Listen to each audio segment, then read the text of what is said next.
In the final decades of the 19th century, Britain stood at the height of its power. The empire stretched across every ocean, and in London, politicians and merchants looked at maps of the world colored in imperial red with quiet satisfaction. Yet one continent remained largely unmarked by European control. Africa, vast and diverse, had long been present in British consciousness through coastal trade, but its interior remained beyond reach. That was about to change. What followed was not a single decision or a grand plan, but a cascade of choices driven by ambition, fear, and the belief that empire was Britain's natural destiny. Britain's turn towards Africa emerged from overlapping motivations that made expansion seem both inevitable and necessary. Trade routes had always mattered to an island nation dependent on global commerce, and Africa sat astride critical pathways to India and the East. Raw materials drove industrial Britain, and the continent promised copper, gold, diamonds, and rubber that could feed factories and fill treasuries. Naval supremacy required coaling stations and ports scattered across the world's coastlines, and Africa's shores offered strategic positions that could secure British dominance of the seas.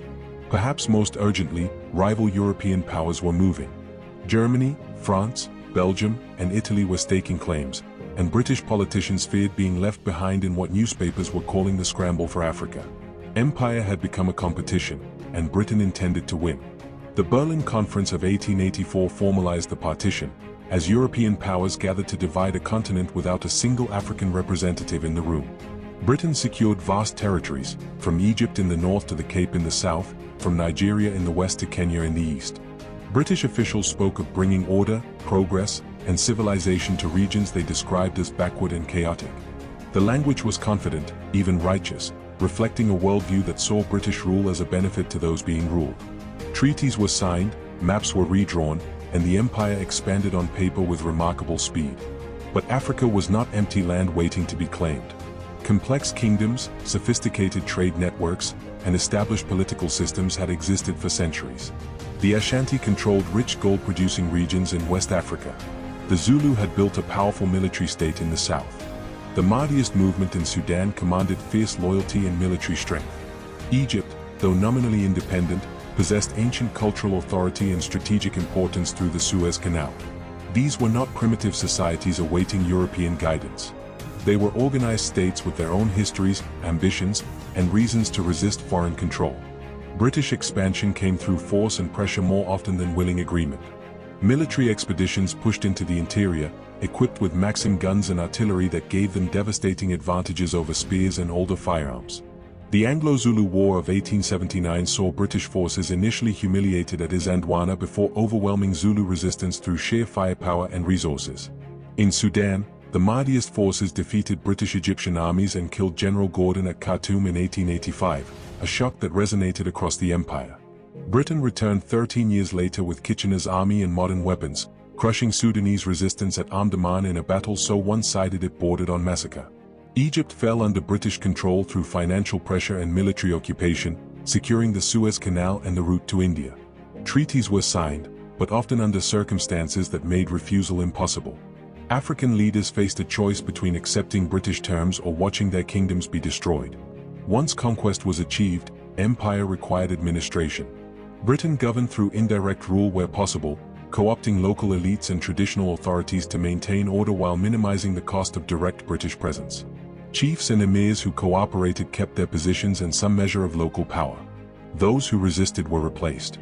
Railways were built, connecting the interior to coastal ports, but they served imperial logistics rather than local development. Cash crop agriculture was encouraged or mandated, transforming subsistence farmers into producers of cotton, cocoa, and rubber for export. Administrative systems were imposed, dividing territories in ways that ignored existing ethnic and political boundaries. The infrastructure looked impressive on paper, but it was designed to extract wealth and maintain control, not to serve the needs of African populations. The cost of empire fell heaviest on those who had no voice in its creation. Land was seized for European settlers and commercial ventures, displacing communities that had farmed it for generations. Forced labor became common, with men compelled to work on roads, railways, and plantations under conditions that differed from slavery more in name than substance. Traditional systems of authority and governance were dismantled or subordinated to British interests, leaving a legacy of political instability that would persist long after independence. Cultural practices were disrupted or suppressed when they conflicted with British sensibilities. Education was provided, but largely in service of creating a class of administrators and intermediaries who could help Britain govern more efficiently. The promise of progress rang hollow to those experiencing the reality of imperial rule. Yet empire was never as secure as it appeared. Resistance continued in various forms, from armed rebellion to passive non-cooperation. The cost of maintaining control, both in money and lives, began to weigh on Britain, particularly after the First World War drained the empire's resources and confidence. British officials themselves started questioning whether the benefits of empire justified its price.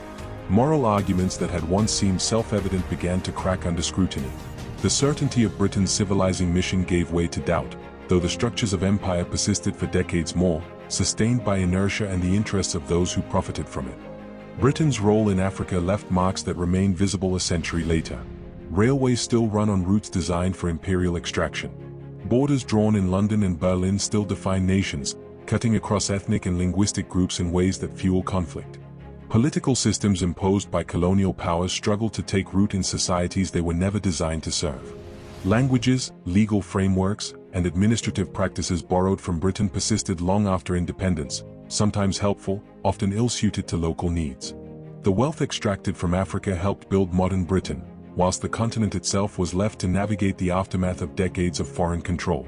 Understanding this history requires holding contradictions.